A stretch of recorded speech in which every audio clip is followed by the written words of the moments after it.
Hello guys, இன்னைக்கு நம்ம சேனல்ல என்ன ரெசிபி பார்க்க போறோம்னா கிறிஸ்மஸ் ஸ்பெஷல் கல்கல் ரெசிபி தான் பார்க்க போறோம். அதுக்கு முன்னாடி சேனல் இன்னும் சப்ஸ்கிரைப் பண்ணலைன்னா சப்ஸ்கிரைப் பண்ணிக்கோங்க. வாங்க வீடியோக்குள்ள போகலாம். ஃபர்ஸ்ட் ஒரு பவுல்ல ரவை எடுத்து வச்சுக்கலாம். அதுக்கப்புறம் நெய் ஆட் பண்ணிட்டு ஒரு 10லேருந்து 15 நிமிஷம் நல்லா ஊற வச்சு எடுத்துக்கோங்க. இது ரெண்டையும் சேர்த்து நல்லா ஃபர்ஸ்ட் நல்லா மிக்ஸ் பண்ணிக்கலாம். நெய்யை மெல்ட் பண்ணி கூட ஆட் பண்ணிக்கலாம் நீங்க. அதுக்கப்புறம் மைதா ஆட் பண்ணிக்கலாம். ஆட் பண்ணிட்டு அதுக்கப்புறம் பவுடர் பண்ண சர்க்கரையை ஆட் பண்ணிக்கலாம். கொஞ்சமா டேஸ்ட்டுக்கு சால்ட் ஆட் பண்ணிக்கோங்க.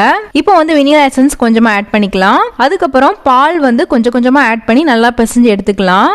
இப்போ நல்லா மாவு ரெடி பண்ணியாச்சு. இதில் சின்ன சின்ன பால்ஸாக ரெடி பண்ணிக்கோங்க. இப்போ ஒரு ஃபோர்க் எடுத்துக்கோங்க. ஃபோர்க் எடுத்துட்டு அதில் இந்த மாதிரி மேலே மாவு வச்சு இந்த மாதிரி ரோல் பண்ணிக்கலாம். இப்போ ஒரு பேனில் ஆயில் நல்லா ஹீட் பண்ணிட்டு மீடியம் ஃப்ளேமில் வச்சுட்டு எல்லாத்தையுமே ஃப்ரை பண்ணி எடுத்துக்கோங்க. லாஸ்ட்டாக பவுடர் பண்ண சுகர் மேலே ஆட் பண்ணிட்டீங்கன்னா கல்கல் ரெசிபி ரெடி ஆயிரும்.